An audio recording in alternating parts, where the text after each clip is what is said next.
Selamat datang di bulan Mei, Bapak Ibu Saudaraku. Saya percaya kita diberkati dengan sepanjang tahun, bukan tahun ya, bulan, terlalu jauh lah untuk tahun. Sepanjang bulan kemarin, bulan April, kita berbicara tentang something different. Kita udah belajar banyak tentang Kejadian pasal 12, ayat 1 sampai ayat yang kelima, di mana Abraham harus keluar karena menaati perintah Tuhan, gitu ya. Keluar dari Ur-Kasdim ke negeri yang dia tidak tahu. Tetapi responnya adalah tentang ketaatan. Karena dia tahu siapa Tuhannya. Dan dia jelas tentang panggilannya. Nah, judul renungan saya adalah The Altar, The Fire, and The Restoration.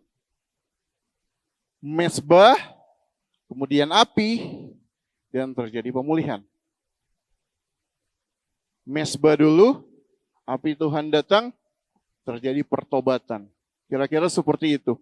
Nah, dari dua penyembahan tadi, Nabi Baal dan bangsa Israel, Elia, sebenarnya kita melihat sama-sama ada ibadahnya. Iya benar kan? Ada yang namanya membuat altar. Ini sesuatu yang kelihatan sama. Ada ritualnya, ada korbannya. Sama-sama. Kelihatan sama, tetapi berbeda.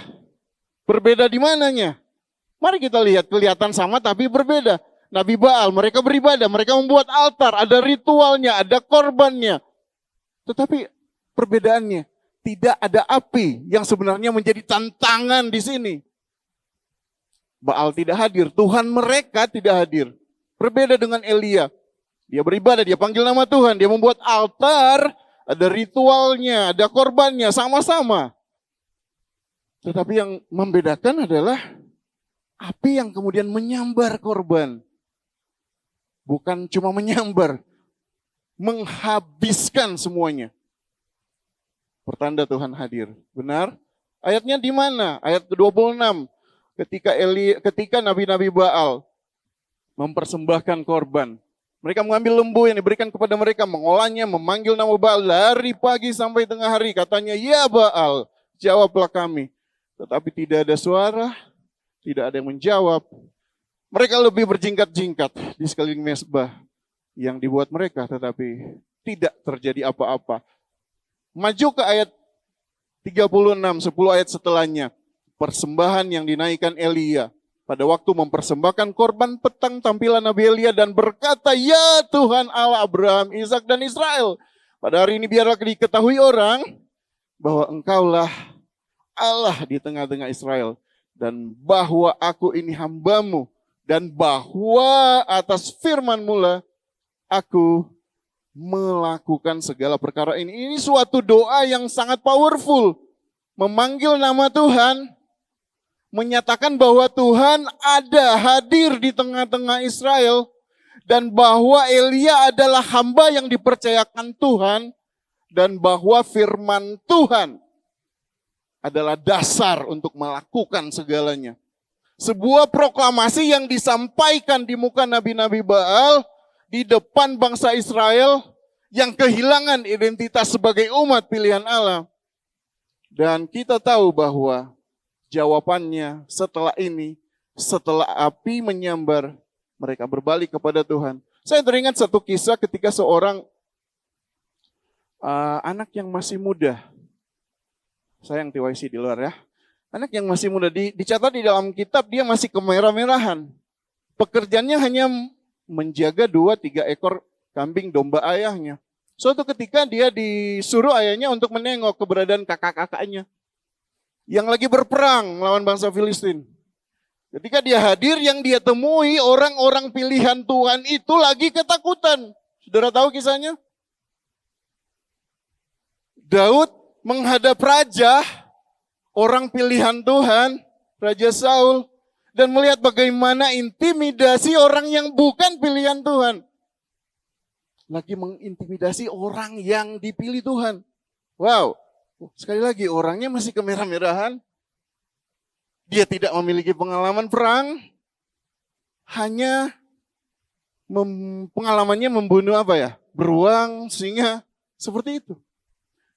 Tetapi ketika dia dikasih izin Raja Saul untuk berperang menghadapi yang raksasa itu, apa yang dia lakukan? Yang dia bilang adalah memanggil nama Tuhan. Engkau menghadapi aku, katanya kepada Goliat, dengan pedang, lembing, tombak. Tetapi aku datang kepadamu demi nama Tuhan Allah. Yang terjadi adalah ketika kita mengandalkan Tuhan, ketika kita memanggil nama Tuhan, Goliat yang ditakuti oleh para prajurit yang berpengalaman, kalah hanya dalam satu lemparan bidikan katapel, ali-ali.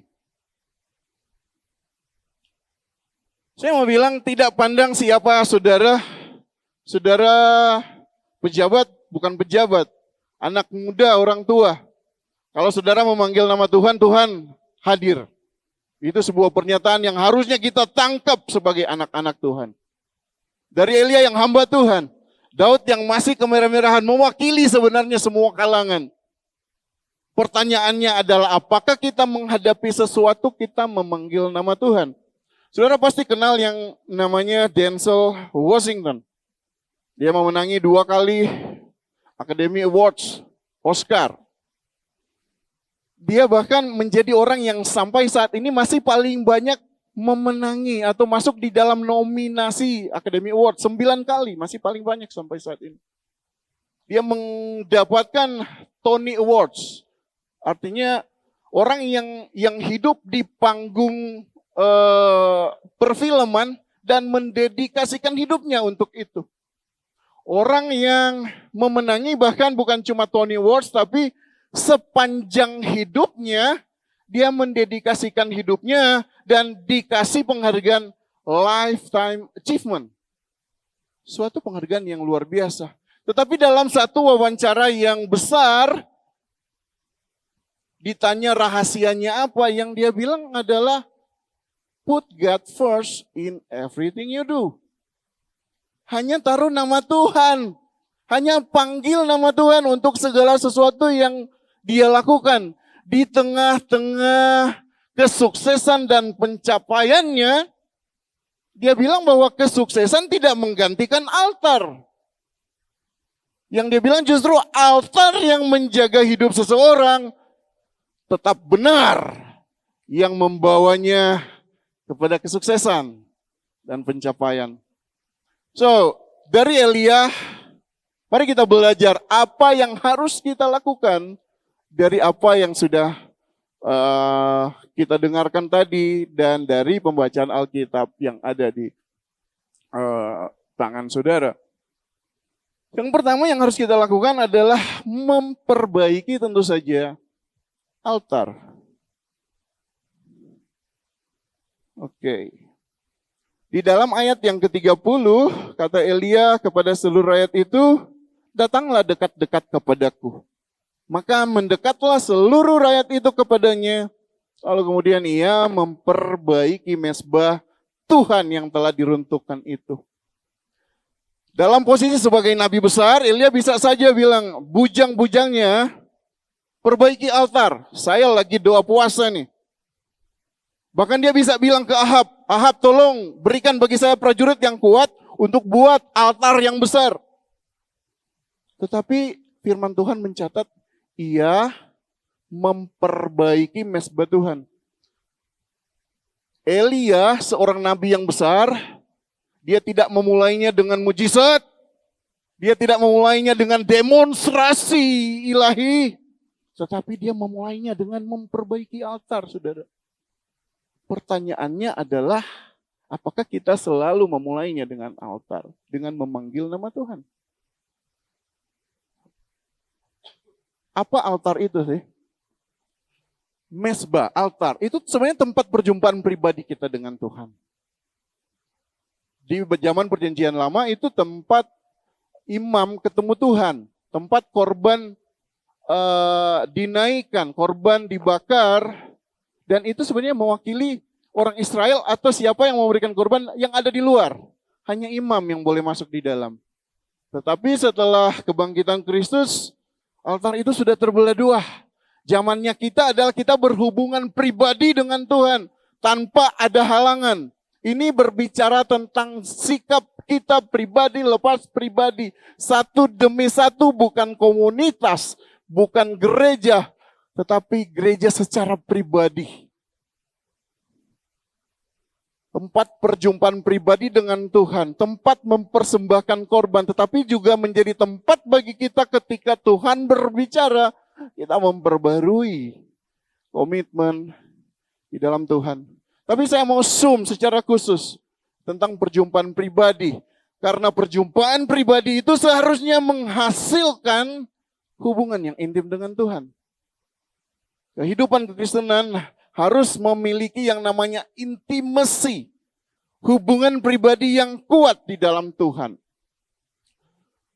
So, kalau saudara kehidupannya sepertinya masih susah mengucap syukur, doanya masih Senin Kamis, penyembahannya sepertinya belum powerful, mungkin saudara rasa kalau firman sepertinya masih lupa atau masih ada yang kurang, jangan-jangan memang kita harus memperbaiki mezbah kita dulu. Kalau tidak, setiap persembahan kita, setiap apa yang kita lakukan, jangan-jangan itu nggak akan pernah berhasil. Mengucap syukur menurut Ashley, seorang penulis rohani, seorang worshiper. Dia bilang, mengucap syukur itu adalah password untuk masuk menikmati hadirat Tuhan. Saudara, kalau saudara mau menikmati hadirat Tuhan, silakan mulailah dengan syukur. Tidak berbicara ketika saudara lagi posisi senang, lagi suka, apapun keadaan saudara. Di dalam Mazmur 100 ayat 4, penulis Mazmur bilang, masuklah ke dalam pelataran dengan nyanyian syukur. Masuklah dengan nyanyian syukur. Tetapi Paulus juga bilang di dalam versi perjanjian baru kepada jemaat di Filipi 4 ayat 6, dia bilang, janganlah kamu khawatir tentang apapun juga. Boleh bilang apapun juga? Saya kurang dengar. Apapun juga. Janganlah kamu khawatir tentang apapun juga, tetapi nyatakanlah keinginanmu. Ya kan?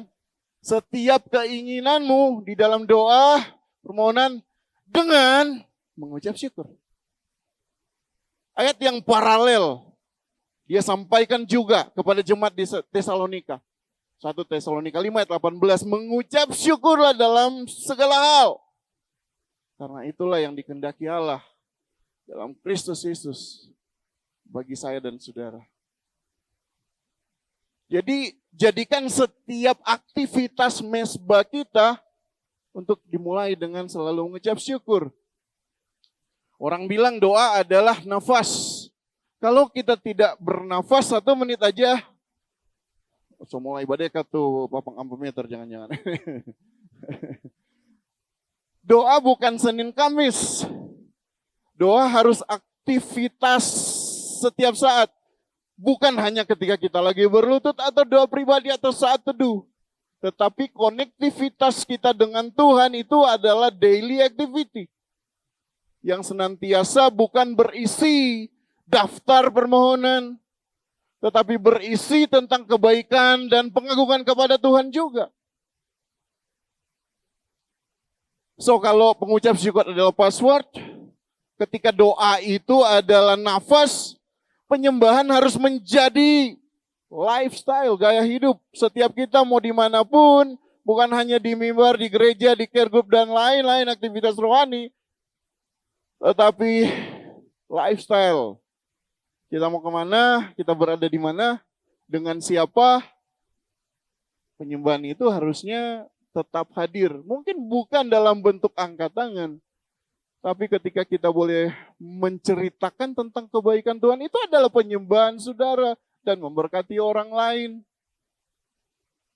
Ketika saudara mungkin ketemu orang dan dia lagi dalam masalah, ketika saudara mendoakannya dan mungkin menyembah bersama-sama, mungkin jawabannya dia belum bisa lihat, tetapi mulai mengalir ketenangan yang bisa memberkati dan menguatkan orang itu, dan Tuhan akan melakukan bagiannya. Terus firman apa dong? Firman harus menjadi fondasi dan nutrisi bagi setiap orang Kristen. Kita boleh mengucap syukur, doa, penyembahan. Tetapi kalau tidak didasari kepada kebenaran firman Tuhan yang benar, karena firman Tuhan ini yang akan menuntun, firman Tuhan ini yang akan menerangi, firman Tuhan ini yang menjadi pelita, maka firman yang harus paling kuat dan menjadi makanan rohani yang harus kita santap setiap hari. Daily activity kita harus disertai dengan firman Tuhan. Kalau ada yang kurang, yuk perbaiki lagi mesbah rohani kita. Jangan kita sibuk dengan jadwal Senin sampai Senin lagi pelayanan full. Story dan aktivitas media sosial menggambarkan bagaimana kerohanian kita. Tetapi jangan-jangan kita tidak hidup di sini. Ingat tadi, Nabi Baal punya aktivitas rohani, tapi tidak menghadirkan Tuhan. Aktivitas rohani setiap anak-anak Tuhan dan saya berdoa terjadi buat setiap jemaat FGF Tondano. Aktivitas rohaninya adalah mengucap syukur, doa, penyembahan, firman, hidup di dalam kita. Sehingga dimanapun kita pergi berada, kehadiran Tuhan senantiasa hadir. Kenapa? Karena revival, karena kebangunan rohani, karena perubahan, karena kebangkitan itu dimulai dari saya dan saudara. Charles Finney bilang seperti itu. Salah satu pengkhotbah yang luar biasa, F.B. Mayer, dia bilang ini berhubungan dengan doa. The greatest tragedy is not unanswered prayer, but an offer. Tragedi terbesar itu bukan tentang doa yang tidak dijawab, saudaraku. Tuhan tahulah yang terbaik, tetapi tentang kita tidak terhubung dan tidak justru menaikkan doa kita. Hal yang kedua, altar yang benar selalu menuntut korban. Ya kan? Di zaman Perjanjian Lama ada korban yang dinaikkan. Mau dia dari yang burung mungkin bagi masyarakat yang kurang mampu, sampai dengan lembu dan beratus-ratus mungkin ternak yang dikorbankan. Tetapi di zaman Perjanjian Baru dan di zaman kita, apa sebenarnya yang harus menjadi korban?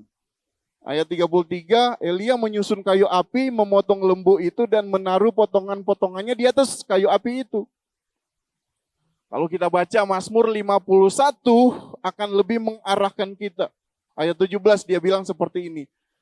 Korban sembelihan kepada Allah ialah jiwa yang hancur. Hati yang patah dan remuk tidak akan kau pandang hina. Versi bahasa Indonesia masa kini bilang, korban bagi Allah adalah hati yang remuk redam, hati yang tunduk. Dan ini yang penting, hati yang mau bertobat. Hati yang mau bertobat, hati yang mau terus memperbaharui. Saudara hafal nggak? Roma 12 ayat 1. Rasul Paulus dengan jelas mengatakan bahwa demi kemurahan Allah aku menasihatkan kamu untuk mempersembahkan tubuhmu. Bukan lagi berbicara tentang sesuatu yang lain. Tapi tubuhmu sebagai persembahan yang hidup, yang berkenan, yang hidup, yang kudus dan yang berkenan kepada Tuhan. Dikatakan apa? Itu tuh ibadah yang paling sejati. So, jangan-jangan kita mau hidup kudus, tetapi masih hidup dalam kepalsuan di dunia luar. Jangan-jangan masih ada kesombongan, tetapi kita berusaha hidup kudus di gereja.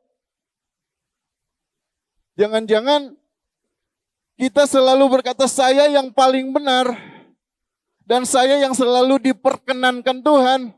Tetapi di luar kita masih kompromi dengan segala hal. Ego masih berkuasa, masih menyimpan dosa yang tersembunyi. Masih hidup di dalam zona nyaman. Saudaraku, justru ini yang harus kita kasih kepada Tuhan, jadi korban. Korban itu sesuatu yang menyakitkan. Kadang sesuatu zona nyaman. Kita sudah terbiasa dengan hal itu. Tetapi Tuhan harus membakarnya supaya kita menjadi selaras dengan Tuhan. Jadikan itu sebagai persembahan. Berat, sakit, Tuhan bukan kita pesalah kok. mengampuni, nanti dia tuh datang toh. Tetapi sebagai anak-anak Tuhan, kalau taruh Tuhan lebih dulu, maka pengampunan harusnya jadi lebih dulu juga. Berat, tetapi mau nggak hal-hal yang berat itu, sekalipun menyakitkan, kita kasih kepada Tuhan jadi korban. Supaya apa? Ketika mempelai Kristus datang, kita adalah orang-orang Kristen yang dewasa, yang siap. Bukan orang Kristen yang cengeng karena ternyata masih ada ambisi, masih ada kepahitan, masih kompromi, masih bohong, dan lain sebagainya. Rick Warren bilang seperti ini, penyembahan sejati adalah ketika kita mempersembahkan diri kita sepenuhnya kepada Tuhan. A.W. Tozer, Allah tidak menerima persembahan yang tidak menyentuh hati kita. Apa yang tidak mengorbankan kita tidak berarti banyak baginya. Billy Graham, dia bilang seperti ini, keselamatan itu cuma-cuma, tetapi mengikut Kristus menuntut segalanya. So, kita kasih segalanya buat Tuhan, sekalipun sakit. Sesungguhnya orang-orang sekarang harusnya mulai memberikan korban di luar sesuatu, tapi dari dalam.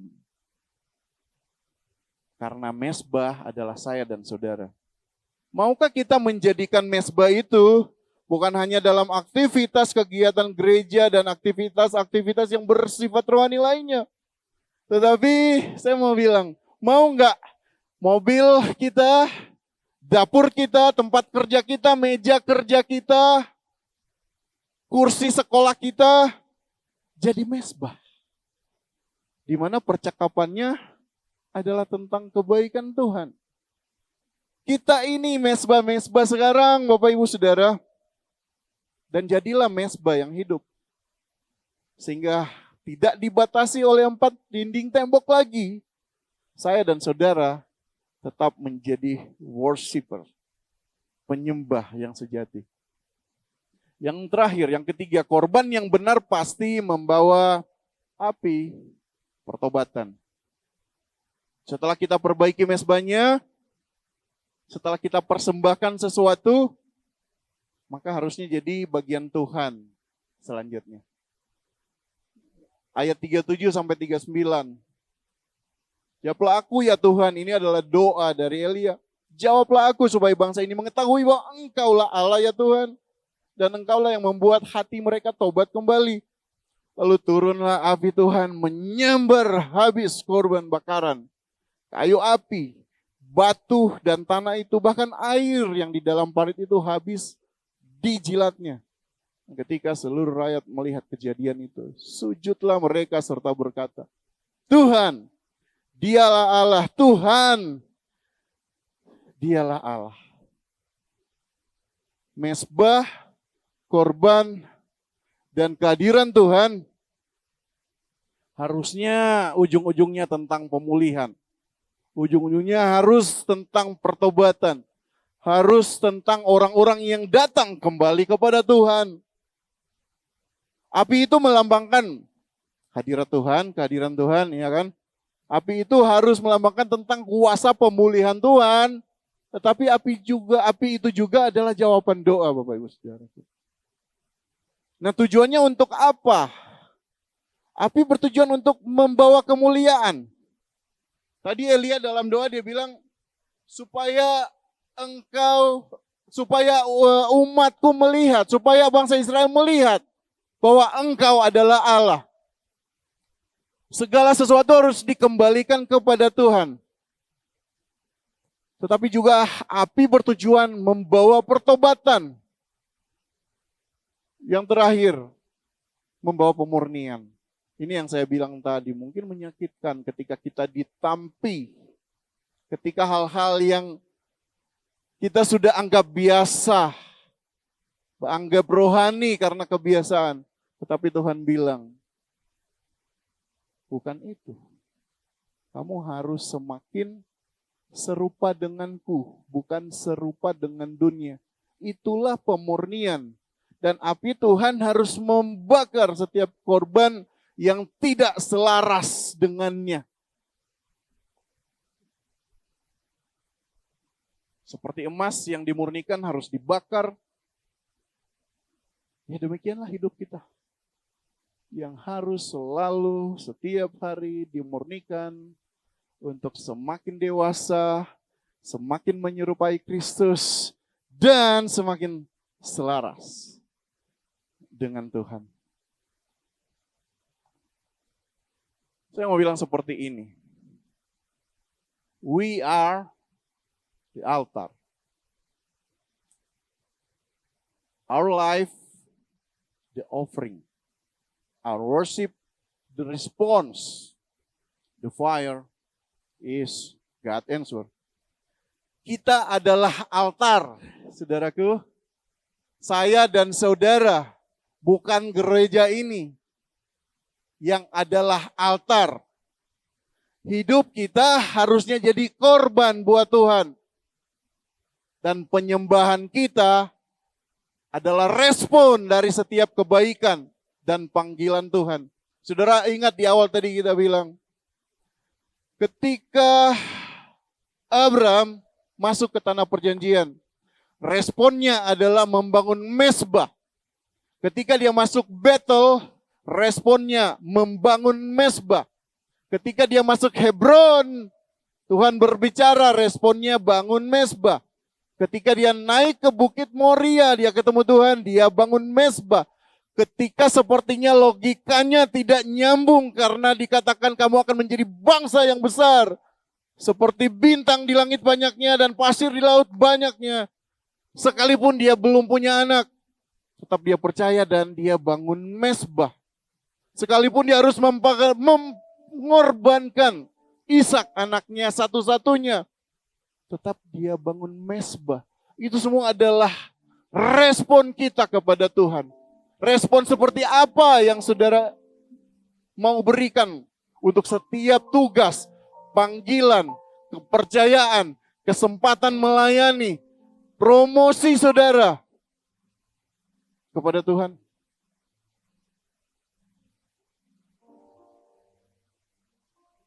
Itu adalah komitmen mungkin saudara dengan Tuhan. Tetapi hari ini, saya mau bilang sekali lagi bahwa kita ini hanya altar yang harus terus diperbaiki. Bahwa kehidupan kita harus menjadi korban. Segala sesuatu yang sekalipun menyakitkan tetapi tidak selaras dengan Tuhan. Yuk jadikan itu taruh di atas mezbah. Jadi korban.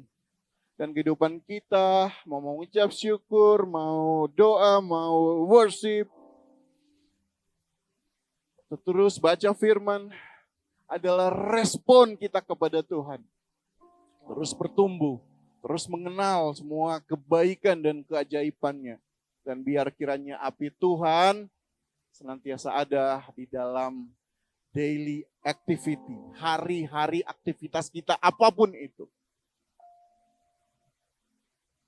Saya mengakhiri dengan beberapa pertanyaan refleksi. Mungkin Bapak Ibu juga bisa menggunakannya sebagai bahan diskusi di chat group nanti. Pertanyaan saya yang pertama, buat kita semua, apakah mezbah kita perlu diperbaiki? Mungkin doa, mungkin baca firman-Nya, mungkin kehidupan yang mengucap syukur belum menjadi sesuatu yang biasa kita lakukan. Doa mungkin belum menjadi nafas. Bagian mana yang dalam kehidupan saudara yang perlu diperbaiki? Yang kedua, apakah penyembahan Anda benar terjadi karena hubungan, intimasi dengan Tuhan? Atau karena saudara bersama-sama dengan teman-teman, malu kalau nggak angkat tangan? Jangan-jangan aktivitas saudara adalah seperti Baal yang punya aktivitas rohani, tetapi Tuhan tidak berkenan.